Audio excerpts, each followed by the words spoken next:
Christian Home Educators Association, and he's very kindly agreed to come out and explain, perhaps not in exquisite detail, but basically you can custom design an education program for your children here in California. So Rebecca, with no further ado, welcome and thanks for coming out. Well, thank you, Greg. I appreciate you having me out. And you know, I have to say, I am encouraged. I'm encouraged by this crowd. When Greg said that you have 100, 150 people every month, I thought, oh yeah, you know. But I'm happy to see all of you here.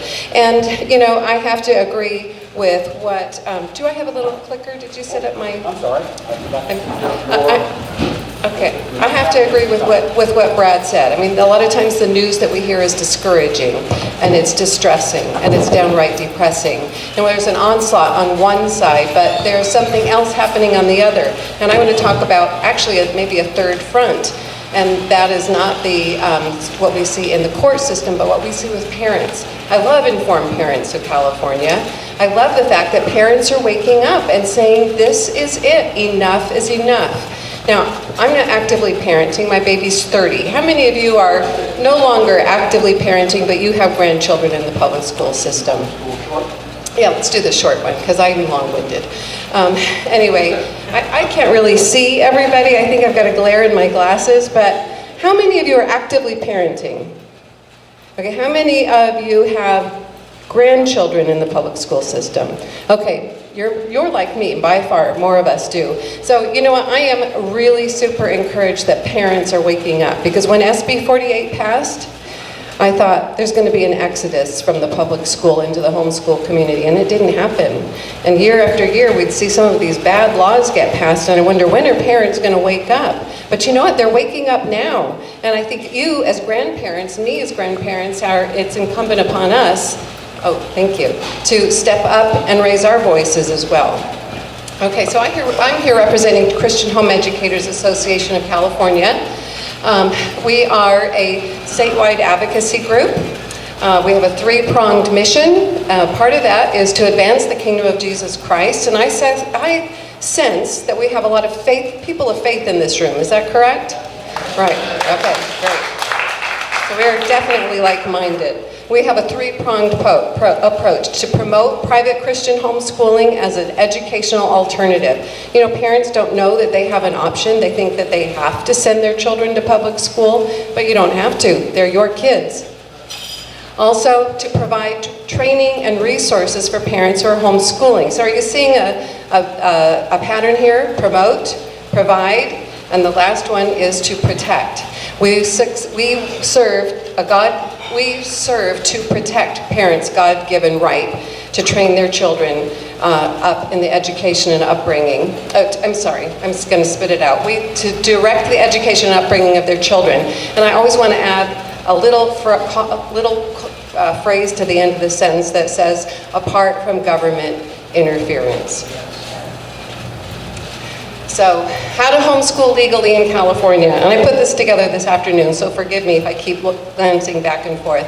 But in California, we have a compulsory attendance law that says all kids between the ages of 6 and 8 have to be enrolled in public school. There is one exemption, and that's if your students are enrolled in private school. So how do you homeschool legally in California? You establish a private school in your home. All homeschooling, most homeschooling falls under private school statutes. So you establish a private school in your home, and then you file a private school affidavit with the California Department of Education. This is free to do. There's minimal record-keeping requirements. Parents are really amazed to discover that this is something you can do. You don't have to have a brick-and-mortar campus. You don't have to jump through major hoops. You can simply establish a private school in your home and then notify the California Department of Education that you're doing it. Or you can enroll your children in something that's called a private school satellite program. And that's much like it's like a brick and mortar private school that enrolls students in their school. However, each individual family home is a classroom. The parent is the is the teacher, and then the children are the students. So in essence, if you consider a PSP as being the school office, where the records are kept, where the activities are organized, and then also the individual family homes as classrooms. That offers you a little more anonymity because the PSP administrators file the private school affidavit on behalf of all the students enrolled in their school. So if as a family you feel uncomfortable about filing an affidavit with the Department of Education saying that you have a private school in your home, this is one way to give you a little more anonymity. Another exemption is the tutorial clause, which we don't really recommend because there are a lot of regulations and requirements that you have to keep for that. You can find out more about why we don't recommend that on our website. And then independent study charter schools. Now, we do not recommend this because these are public schools. Our mission, as I said, was to promote private home education, empowering parents to teach their own children at home apart from government intervention.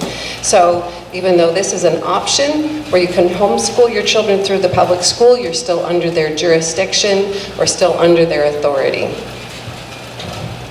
So private home education is the only option that allows parents the complete freedom and the total autonomy to direct their children's education and upbringing.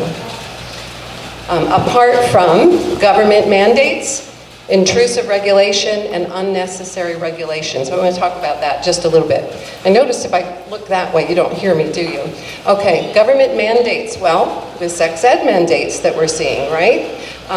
You're not obligated to follow these when you file your own affidavit and teach your children at home. You decide what your children learn when. You decide when their maturity has reached sufficient level to handle some coursework, not just for sex ed, but also academically. Intrusive regulations. Private homeschool students are not required to have vaccinations. Now we see that the government is trying in California. Senator Pan is trying to crack down now on medical exemptions. They already took away the personal belief exemptions. If you have a child that's medically fragile, it's going to be increasingly harder for you to get medical exemptions for your children. And the government wants to make these decisions for you. Who's going to live with the consequences of a medically or of a vaccine damaged child? The parents are, right? Who's going to pay the bills for your child? The parents are. So the parents need to be the ones making medical decisions for their children. Okay, and then unnecessary requirements. For instance, state testing. State testing doesn't advance a child's education. All it does is really just measure what's happening. And when you're privately homeschooling, you don't have to. You're certainly welcome to. However, you don't have to. Also, required days and hours. How many of you firmly believe that education only takes place between the hours of 8:30 and 2:30 Monday through Thursday? No, it doesn't. Education is a lifestyle. It takes place 7 days a week. Homeschoolers can homeschool, teach their children their lessons and have activities anytime that they want. It doesn't have to be the same hours as the public school in their neighborhood. So these are wonderful reasons to homeschool. Another, and I'm going to go through this just a little bit quickly because, as I said, I'm long-winded, but why homeschool? You have parent-directed learning as opposed to government-directed learning. Homeschooling parents can decide. And you know what I found? In my 15 years running a homeschool group, that I more often than not had to tell a parent to back off. That you're not going to teach your child everything they need to know for the rest of their lives in 12 or 13 short years. Most parents are way more aggressive about what they want their children to learn in school than the schools are themselves. So I've learned that parents truly do have their children's best interests at mind, and at heart. I can't say that I believe that about California's public school systems. I think they're pushing an agenda. So here's an option. You know, here's something to consider. We took our children out of public school in the 1980s, and I homeschooled all 5 of our kids for 22 years. We graduated our baby in 2005, but you know what? We weren't running from something. Our kids were in a great school. They had great test scores. We lived in a lovely neighborhood. Nothing bad happened. But what we were running towards, what we were running for, is freedom. And as a person of faith, we realized just how far askew from our biblical foundation that we wanted to raise our children up on, the schools were going. And so we wanted to bring our children home. We wanted to have the freedom to teach them what we wanted them to learn, when they needed to learn it, and according to our family's values. So I didn't even talk about the rest of the things on the slide there. Hopefully you had time to read it. Okay, so standards. Private schools are not bound by the same standards that public schools are. And you know what? That's good news. How many of you love Common Core math? How many of you love revisionary history? You don't have to follow the same standards. You do have to teach the same fields of study, but you don't have to teach the same course content. And you parents establish the level of mastery. That means you don't have to be satisfied when your child gets a D or a C, and you know that they can get an A or a B. My middle child, her first day of school, she went off to college. She was surprised when she came home a few weeks later and she said, "You know, Mom, a B is not a failing grade." I said, well, you know, and this is a kid who there was no reason for her not to get A's. She's a bright kid. She ended up going into the medical field. Well, it wouldn't be fair of me to expect that of some of her other siblings, but there was no reason for her not to have that level of mastery. Parents, you know what your children are capable of, and you can set your standards. Now, obviously, if you have a child with dyslexia, you're not going to use the same material, but parents have their kids' best interests at heart. Okay, also, as I said, some parents require the same minimum high school graduation requirements as their local school district. Others set higher. If you're a person of faith, you might want to make sure that your children have a certain level of mastery of Bible knowledge before they graduate. But many parents decide that they want their children to take the California High School Proficiency Exam and then go off to college. So the verdict is that yes, parents can teach their children at home and do a great job and give their children a successful academic education. Homeschool students typically score 15 to 30 percentile points higher than their public school counterparts, regardless of the parents' income, regardless of the parents' level of education, and also regardless of the amount of state regulation that there is in California, or in the state that you're homeschooling. Here's something interesting. California is kind of a mid-level regulation state because we do have to file an affidavit, we have to maintain certain records. So that there are some states where you don't have to do anything. I think Colorado and Texas, they don't have any kind of reporting.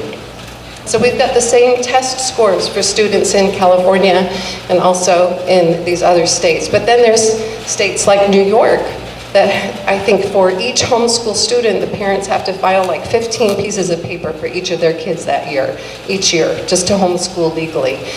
Those students are performing just as well as their students in the public school their public school counterparts. So it doesn't matter the amount of regulation. And we worked with Brad in Pacific Justice Institute in 2018, AB 2756, AB 2926. They wanted to severely regulate homeschooling in California because of a few bad actors, awful, horrendous situations of abuse.